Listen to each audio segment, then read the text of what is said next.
Okay, hey, loser point. Loser point. All right, Utah Hockey Club, last home game of the season, had a chance for a magical ending. Ends up going to a shootout in which Philip Forsberg shuts the door in the third round of the shootout, gets one past Karel Vejmelka after a pretty great performance by Veggie, all things being told. And that was the result tonight, 4-3. Oh, a shootout victory tonight for the Nashville Predators. They will see the Predators, and they'll have a quick game in Dallas, and then they'll go to Nashville, play again. They're 0-2 this season against Nashville Predators, so hopefully they can get their first win of the season against them. But here we are, after the buzzer. My name is Keith Schertz, and this is what we do here at Hive State Hockey. We hang out, we talk about the Utah Hockey Club, even on nights where it doesn't exactly go their way. We love to talk about this team. So let's get into it. I thought that the team played a pretty steady game. Obviously, the first period, neither of the teams was particularly frisky. Vejmelka was the best player on the ice.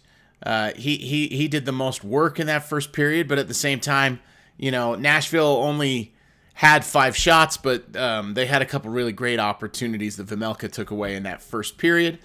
It all got started with that narrow angle finish by Nick Bjugstad. A really good goal by Bjugstad, his 7th of the season. Josh Doan. I've talked about Josh Doan. He's one of my absolute favorite players on the Utah Hockey Club. Josh Doan tonight gets his 6th goal of the season. I actually wondered the following. So, good to see you, Car Wash. Good to see you, Scotty. Thanks for being here again. As per usual, I congratulate you on your exceedingly fine taste. If this is your first time hanging out with us, welcome. Hopefully you enjoy your stay. Remember to give a thumbs up and a like on the stream, and we appreciate it. Hey, so, okay. Yeah, the thing I wondered is this, is I know that part of the ethos of the general manager, Bill Armstrong, is that he'd rather bring in a player too late than too early. And by and large, I agree with him. However, it felt to me that at the end of last season, Josh Doan showed enough in those games to show that he belonged. And then at the beginning of this season, he also had some really good performances. But for whatever reason, they sent him down. He went and played in Tucson for a while. A couple injuries came around. And then Josh Doan came back into the lineup and has never gone back down and has never even looked close to being something that would go back down. He is never a consideration for being a healthy scratch. He has absolutely changed the destiny of this season for Lawson Krause. Josh Doan has played a really great season for when he was in. And the question is, would they have made, he's a good player, he's a third liner on the wing, but that third line between McBain, Doan, and Krause was a dominant line this season for them. It's one of the best third lines, if not the best third line in hockey this season, based on how much they controlled the game, how much of the other team's opportunities to score went away, and how much they tilted the ice in the right direction for Utah Hockey Club. They were able to use them in different matchups. They were able to use them against the other team's best lines. They used that group in such a significant way that when you think about what that group accomplished between McBain and Doan and Krause versus what you saw when it was Bjugstad, Michelli, and Krause, that Bjugstad, Michelli, and Krause, for the majority of the middle of the season, were part of what I complained about with this team all year long. They drove me absolutely up a tree because they weren't producing anything. They weren't doing anything defensively. They weren't tilting the ice. You couldn't use them in a matchup. They weren't scoring goals. They weren't doing anything for this team. But they bring in Josh Doan. They put McBain down. They decide that Logan Cooley's tough enough to take care of himself, and also tough enough to potentially take care of Dylan Guenther. And the kids, the 20 and 21-year-old kids, they stand up for themselves. And suddenly we've got a third line that is a real problem. McBain looks like he's a center. You've got Doan on the wing and Krause on the other wing. And I guess the question I'm wondering is, did they kind of foul this thing up? It felt to me before the season, you could go back and look in some of the YouTube shorts here that we have. I definitely predicted that we would have Josh Doan as one of the starting players for this team. He looked like a player that should start all season long. He looked like he should be in the lineup, permanent fixture inside of the lineup. So here's what I'm proposing: is he only played 48. He's played 48 of the team's games this year, and the question is had he had another chance to play another 30 games in that time period, if they got something from the third line the way they did down the stretch of the season, would it have made a difference? I think so. I think they do probably have enough points to squeeze in a little bit more. Yeah, okay, Scotty, let's talk about it. Lawson Krause. Yeah, I really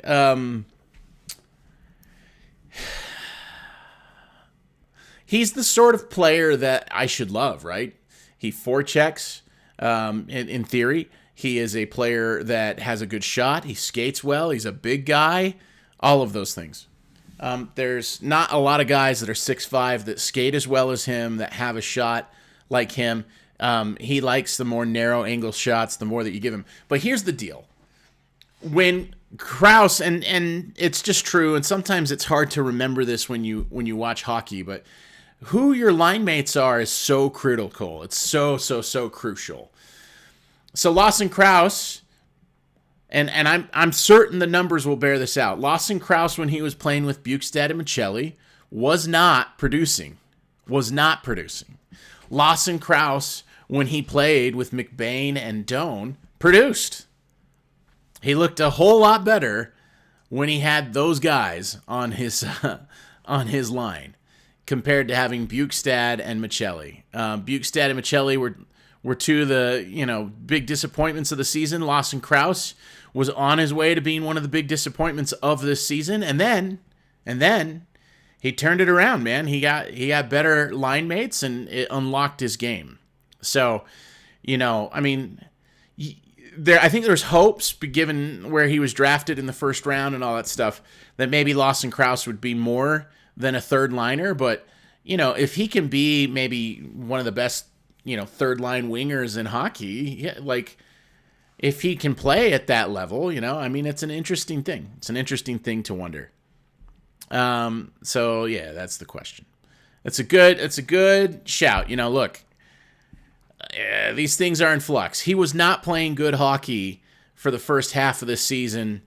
It took him about 10 games to have things come together with Josh Doan, but he's been pretty good, pretty reasonable down the stretch of this season. So I would just say, I'd say that Lawson Krause, his season in many ways was impacted significantly by being on the same line with Josh Doan and Jack McBain. Certainly Doan and McBain have had better seasons than Michelli and Bukestad. So that's kind of the overall thing there too. The other part with Lawson Krause is, it is a down year for him. I mean, he used to be 17-minute a game guy, had kind of played his way. I mean, he's got a letter on his chest. And this season, it's dipped down, right? He's getting, 3 less shifts a game. He's down in the 13 and a half, 14-minute ice time range. And that's sort of the thing is like, he earned that. Like, he deserved that. He shouldn't be playing a whole lot more than that. And, he went from being a guy that scores 20 goals. He had 3 straight 20-goal seasons coming into this one. He's not going to get there this time. Always in the preseason for the last 3 years, he's talked about, I'm going to get to 30. I'm going to get to 30 goals. I'm going to get to 30 goals. He just doesn't seem to be that kind of goal scorer. But again, if he was playing, with line mates or he was on the top line or something like that, then yeah, there's a better chance that he could get to the 30 goal mark. But he's a third liner. And he's a checking guy, and he's an energy guy, and hopefully he can get you things there. So, the question is, and this is the question. I will. Would it have mattered if you're here in the chat? Would it have mattered having Josh Doan not just play 48 games this year? If he would have played the whole season. He certainly seemed worthy to play the whole season with this team. Would that have been enough to move them into the playoffs? I mean, that's a big jump. That's a 4-game swing. But for much of the season, they were only getting points from 2 out of their 4 lines. If you make that 3 lines and the occasional game where you get a lift from that 4th line, it's a big deal. So. It's an interesting development on all of those fronts, but it is something that I pondered during the game. Was like, man, I wish we would have gotten a lot more Josh Doan this year, but we're gonna get that next year, and it seems like they kind of accomplished what they wanted to accomplish anyway. So that's that. I thought that the rest of the game after the Utah Hockey Club got a 2-0, lead. The penalties go on to doom this team. Again, that's a lot of youthful mistakes. There's just a lot of stupid penalties. The Logan Cooley tripping, the Sean Dursey hooking, both of those lead to goals late in the second period and then very early in the third period. The Ryan O'Reilly finish was very good. That was on 5-on-5. That's going to happen. He's a good player. Dylan Guenther's goal was really great. The Keller shot slap pass to Cooley, who had the deflection, and then Guenther had the follow-up finish. That was pretty good stuff. So that's kind of, and from an offensive standpoint, one of the things that I think from a tendency standpoint and based on the way that this game is played nowadays is I think that they try too frequently to start things in the cycle. They need to go to the net more. They need to try to just dump and forecheck and do chip and chase work and charge in and go to work and get the puck in deep and get possession of that and go to the front of the net and go there. Too frequently they get caught in areas where there's 4 on the outside, 2 on the half boards on each side, the left and right wing. You got 2 guys out by the point, and then you have 1 guy maybe, dancing around the side of the net and then maybe working their way towards the slot from time to time. I don't like it when they're in the cycle as much. It doesn't seem like they score as frequently in the cycle. This team gets the majority of their chances from the cycle, but they're not necessarily high danger or massively dangerous scoring chances there. So I need them to go to the net a lot more, go on the rush, and find ways to generate those things. And if they'll do that, they'll be more successful. It's part of why the power play, when I saw that they went up with the 4-3, that should mean that they were in command, but the 4-3 power play in overtime was atrocious. They had an extra attacker. They had the last 2 minutes, and it just turned into a passing session.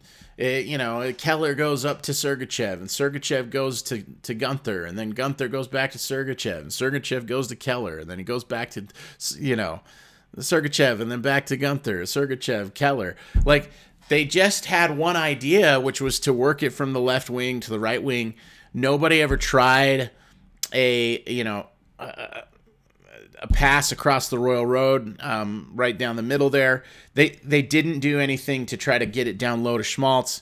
They weren't moving in and out and contracting in the defense. You know, when you're a penalty killer, you want to keep it nice and tight and stay in the slot and keep the skaters to the outside. And they weren't doing things to either draw them out and then draw them in and draw them out and draw them in. They weren't moving in ways that caused them to or contract and cheat this way and then you make a quick move to the other side. They weren't doing what they needed to do to kind of cheat those things. And no one ever took a chance at threading it through because they wanted the possession of the puck. They had just played a big, long hockey game. They're in overtime. They're tired. I get it. And having possession is everything and the clock's winding down. I got it. But it was not a very good attack on the power play in overtime. So they deserved better tonight, in my opinion. I thought that Vejmelka played really great. You know, a couple power play goals. The goal by Ryan O'Reilly, again, that was a well taken goal. But I would just say, that they had an opportunity tonight to win, and it showed it was sort of one of the things that was sort of representative of what we've seen from Utah Hockey Club all season long, where they're inconsistent. They make mental errors. They go to the box in moments where they shouldn't go to the box. They also have moments of brilliance.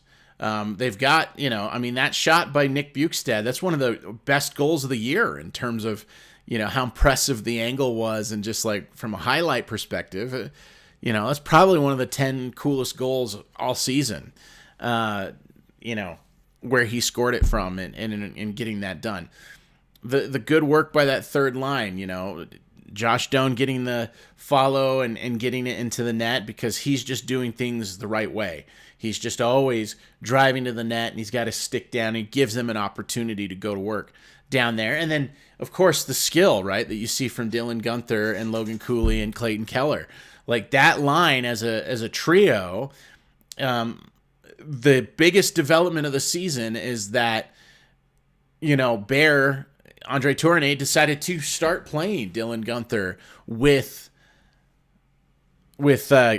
Cooley, and they were together all year. But instead of having him McBain or making sure that they're with Krause so that they have a bigger guy out there to protect them, as the season went on, it just became clear. Play him with Keller. Don't worry about Nick Schmaltz not being with Keller. Put him with the kids. And, let's see if Logan Cooley's tough enough to defend both Keller and Guenther. And by and large, he stood up to the task. So, there are incredible development things that happen with this team in the second half with their kids. And I think going into the next season, there's definitely clarity about what they can accomplish and what they can get away with. But the problem is that they're inconsistent, and there's too many games where mistakes happen and things get away from you. One of the other things that happened that was nice about Dylan Guenther in the second half of the season, even in the second half, over the last 10 games, we've seen that Dylan Guenther has gotten a lot better in 5-on-5 situations. He was primarily a scoring threat only on the power play. He's finding more ways to have some guile in circumstances where it's even strength, it's 5-on-5, and they're going to work. So gotta like that. Gotta like to see the snipers getting into the dirty areas, finding their way into the slot, and getting themselves chances to put more goals in the back. Scotty, you agree on the line mates, although some media say players should be able to generate play on their own line. Yeah, look, I think we learned that it's definitely the case that Lawson Krause is not one of those players. There are players that can do it. You put Clayton Keller on any line, that line is they're gonna get chances, right? He's a very skilled offensive player and he helps drive play.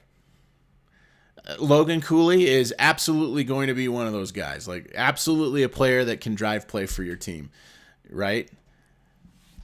But I definitely think that Lawson Krause is not one of those guys.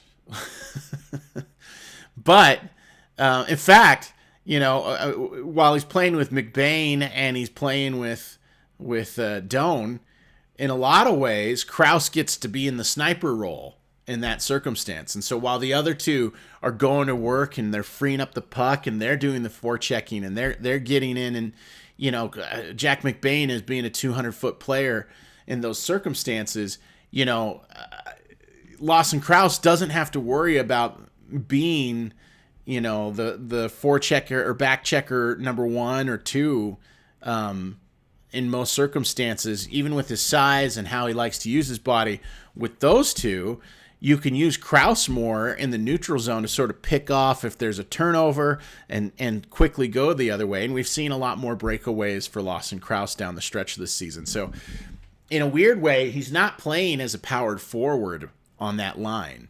He is playing as sort of the sniper next to the power forward. He's getting the opportunity to try to play like John LeClair instead of Eric Lindros. And so I would just say, like, that is kind of what we're seeing from the evolution of that group, is they are putting Lawson Krause into a position. He happens to be 6'5" and hulking and has the opportunity to be truculent. But the issue is that this is not really his style of play or what he wants to do. And maybe he was carrying some sort of nagging injury or something. I don't know. But that's the way he's been used down the stretch this year. And he certainly played a lot better hockey. Yeah, we had a few people. I was trying to be fun while we had them. Still trying to be fun for you guys. Vegas beat Seattle. The Kings are all over the Ducks. Yep. Scoreboard watching. It's fun. We'll talk about what the playoff matchups might look like here in one of the future streams. But I will say, I watched. It wasn't for lack of effort. I did watch the Minnesota Wild last night. I watched the game where they played against the San Jose Sharks. The Sharks did all they could. They had the lead like 3 times in that game. That game ended in overtime. It was 8-7. Kirill the Thrill Kaprizov scored an overtime winner. But, San Jose went empty net and Will Smith scored a goal with like 30 seconds left to make it 7-7. Like, it was a bonkers game. It was a bonkers game. San Jose did all they could. Celebrini, the talented rookie, number 1 pick in this last year's draft, Macklin Celebrini, he got a hat trick in the contest. I thought that they were. That's not a very good team, but they really did a lot to give Minnesota trouble. So, San Jose did their part. They tried. They did all they could. They're just not good enough to put away Minnesota. Minnesota kind of screwed around. Joel Eriksson Ek, he came back and he had 4 goals last night for Minnesota. So there were a lot of goals out there, and it was one of those just crazy. One of the last games that we're going to see from Fleury, and he gave up 7 goals in the contest to the dreadful San Jose Sharks team that almost pulled off the upset against Minnesota that would have made tonight's game even more fun, and then the loss even more devastating. But anyway, officially eliminated. I don't think we've said that yet. Officially eliminated. No more scoreboard watching really required. Other than we love hockey. We think it's a great sport. We love hockey, and we think it's a great sport. Indeed. So that's kind of the main thing that we look at. Oh, look at that. Chicago. I'm doing a quick scoreboard watch. The other one's Chicago. Huh? 5-2. That Boston team, boy, that seems like an unhappy bunch, huh? Whew. I don't know what happened at Boston. I have no clue what happened in Boston. But they had too many pieces. They're too good. McAvoy and freaking Pasta. And, they had Brad Marchand. And what in the world happened to the Boston Bruins? Florida continues to be awesome. They're just awesome. I love the way the Florida Panthers play. What a pleasure. They're great. They're a great team. Fantastic team. Blue Jackets, they continue to be a good story this year. They're not going to make it, but that's a really good team. They've made a lot of progress this year. Washington, of course. Yes. The Rangers, they showed a little fight after getting wiped by the Flyers last night, so that's good.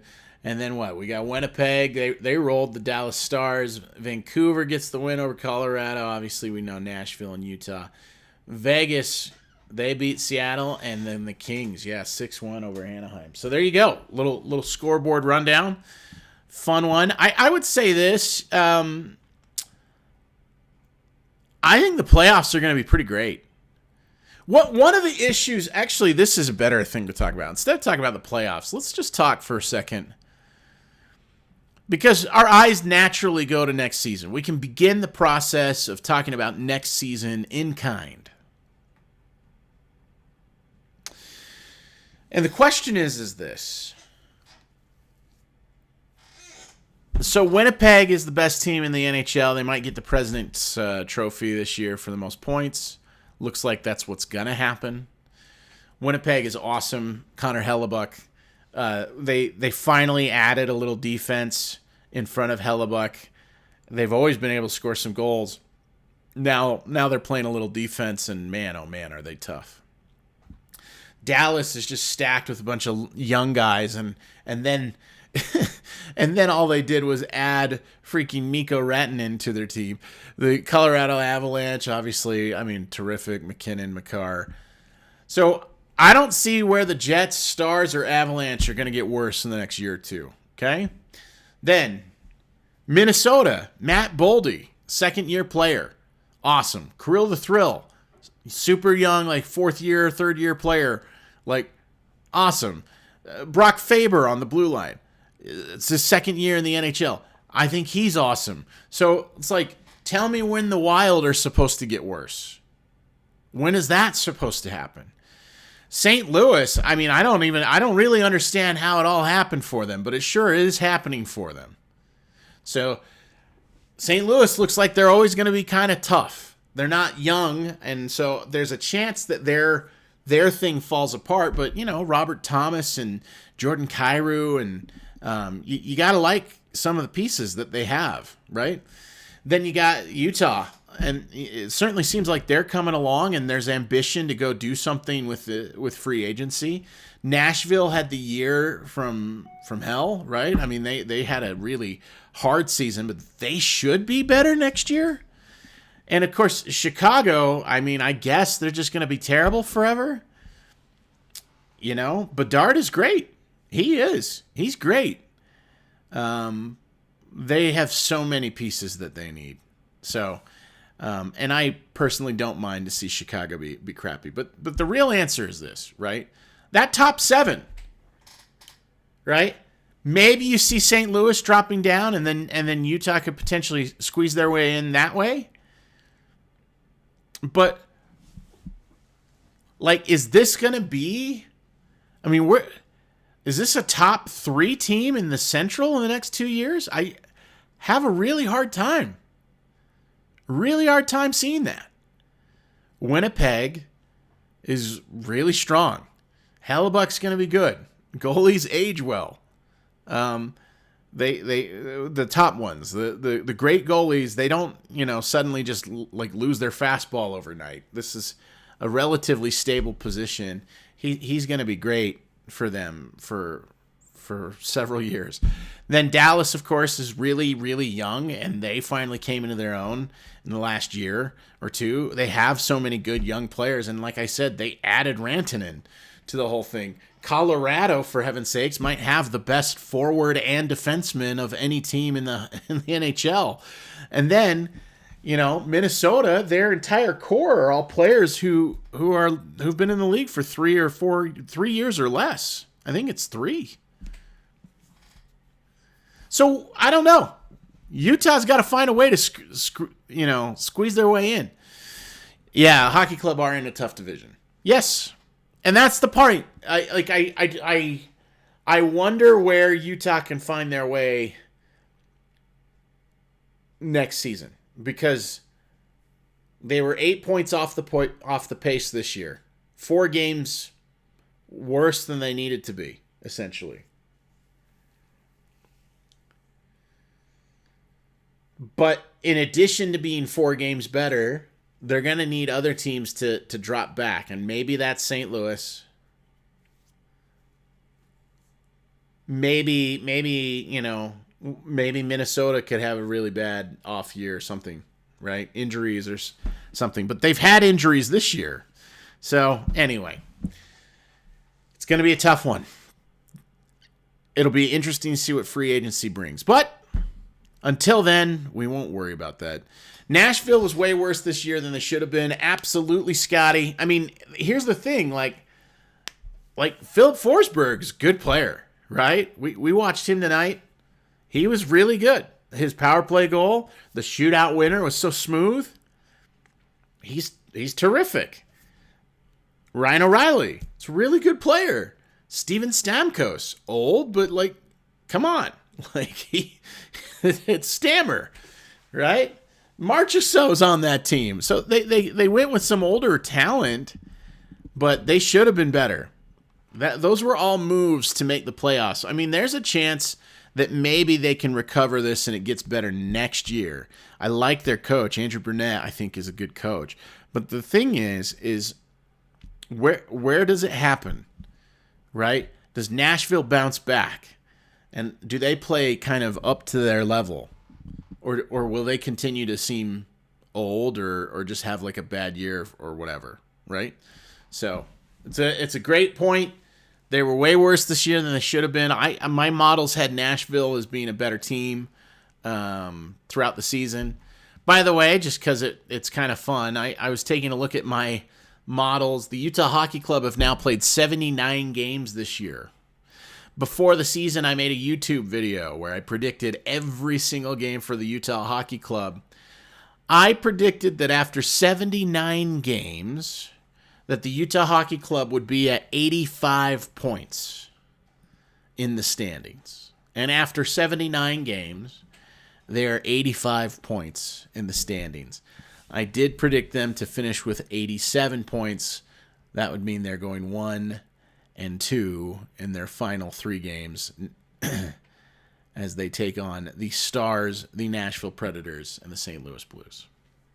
So it's interesting. The team I studied the most and got ready the most for, I had a really good feel for where they're going to be. And the most I've ever gotten away from what I predicted at the beginning of the season to what actually happened was a 4-point difference between those two. The other thing that this team needs to get better at, just one more quick thought, and then we'll close up this edition of After the Buzzer.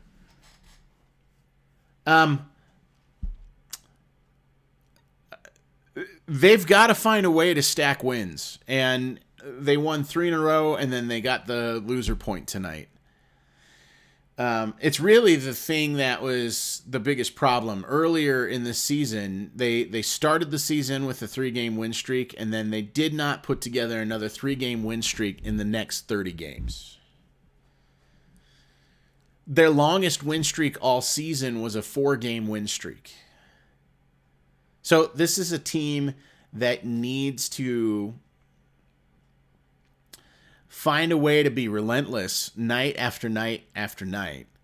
This is a team that seems to really be into it on some nights and not into it on other nights. And so the question will be, is that youth? How do you fix that with your youth? Is the leadership pieces like Cooley and Sergachev, are they doing enough to try to set a tone? Or is this a coaching problem?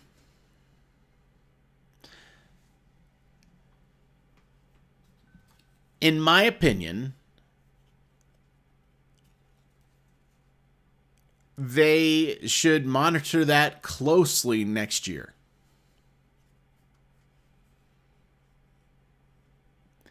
if this team cannot put together significant win streaks longer than 4 at any stage of the season, right? They never had a 5-game win streak in their first season as a franchise. Like, that is, and it's hard. It's hard league, hard to win 5 in a row. I understand, but if you're a playoff team, you probably get a 5-game win streak. I would wager that all 8 of the teams that are going to make it in the Western Conference had at least a single 5-game win streak, and probably more than one. So, anyway, and the other part of this is if you get a chance in the shootout, like, you know, I don't know how you make sure you're good in the shootout, but man, that's a lot of extra points that you could potentially take home. So I don't know how you train and make sure that the overtime period is one that you dominate and make sure that you're good in 3-on-3. I don't know how often they get to work at those sort of things, but it's such an important one. I mean, they went into an overtime period so many times this year. At least, I mean, it's showing we have 13 loser points this year. That leads the National Hockey League. Oh, I'm sorry. Did I get that right? 13. It's tied. It's tied. So the loser point thing is a huge thing, and then there's all the games they won in overtime as well. So it's like I would wager that they went to 20 overtime games this year, and you know, if they turn more of those overtime losses, those 13 overtime losses, again, if you could take half of those and find your way to get a win, now you're in. So lots of things to kind of talk about. We'll have a whole off season where we do that and we talk, but for now, that's where we're at. Utah Hockey Club, they fall to the Nashville Predators tonight. Kind of a scrappy performance by the Preds, and they found their way into the shootout victory on the strength of a Philip Forsberg shootout winner. So that is it. The last thing I'll talk about tonight, actually, is going to be the awards that they gave out. I was glad to see that Barrett Hayton won the vote for the All-In Award for just bringing it and going to work everywhere on the ice. I thought that it was definitely between him or McBain in my mind of the 4 people that you could vote for as fans. So it was good to see that Barrett Hayton won. I thought it was interesting that all the teammates voted and that the team MVP was Karel Vejmelka. I thought that was an interesting wrinkle. Good for Karel Vejmelka. Never in a million years would that have been anyone's prediction at the beginning of the year that the team MVP would be Karel Vejmelka. Leading scorer went to Clayton Keller. The player who had the most appearances as one of the 3 stars of the game was Dylan Gunther. The community award goes to Alexander Kerfoot. So those were the team awards tonight, awarded by Utah Hockey Club. Postgame, Ryan Smith gave a little speech. He says they're just getting started. The fun is only beginning.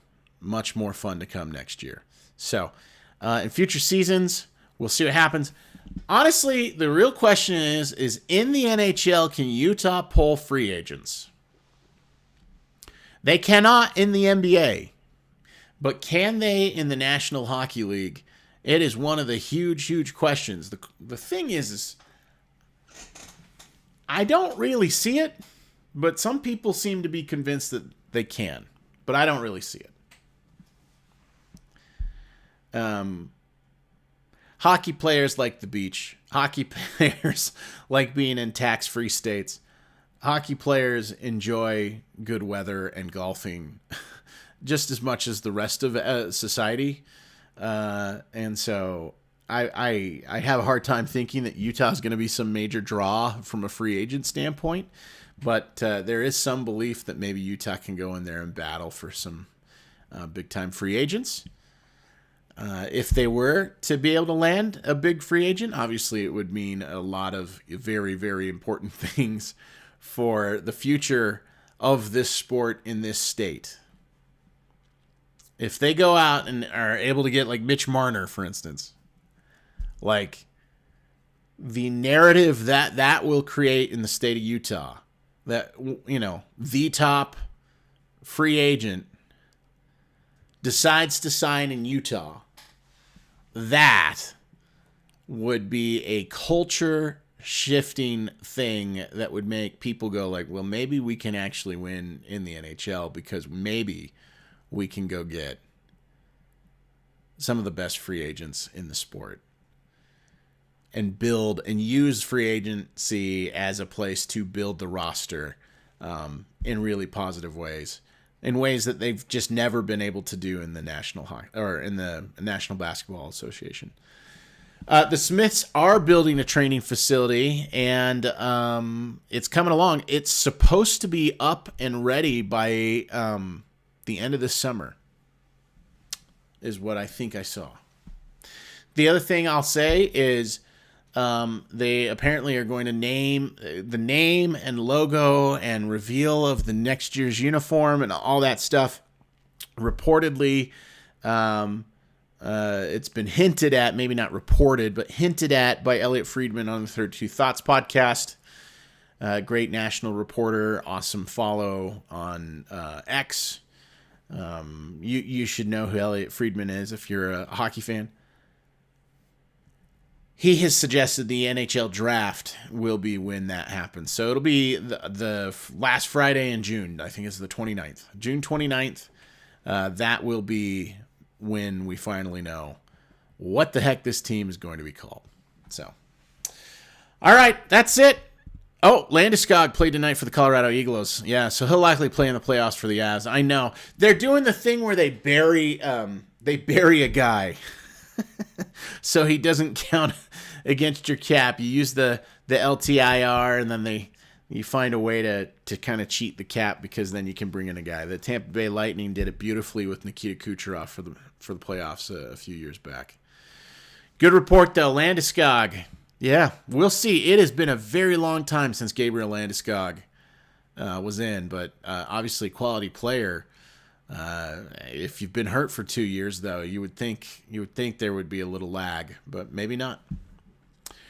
Certainly, he'd be playing with a bunch of really great players, right? The Avs have tons and tons of talent. So, Scotty, thank you for hanging out with me. Thanks for checking it out. And to answer your question at the top, no, I've never had the guest on the stream.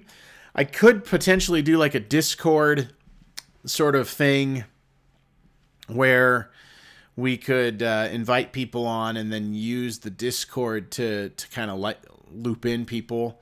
I think that's the right way to do this instead of using Zoom, but it's not something that we've tried yet in the history of the stream. So thanks for your question. Thanks for your interest. And we will see you in a couple nights here when the Utah Hockey Club goes down to Dallas and takes on Mikko Rantanen. And, oh no, I'm blanking on names. Rupe Hintz and Miro Heiskanen and, oh my gosh, Jake Ottinger. I mean, the terrific Dallas Stars. Hey, Vegas seems to do it all the time. Seems like cheating. You know, it's a loophole. It's a loophole, and if you can do it over and over again, it's not against the rules. So maybe it's just smart, you know, to just get an old player who has a real injury, and then you can LTIR him. He doesn't count against your active cap as strongly, and then you can bring him in during the playoffs without any penalty. Several teams have done it, and you're right, Vegas, they enjoy doing that one as well.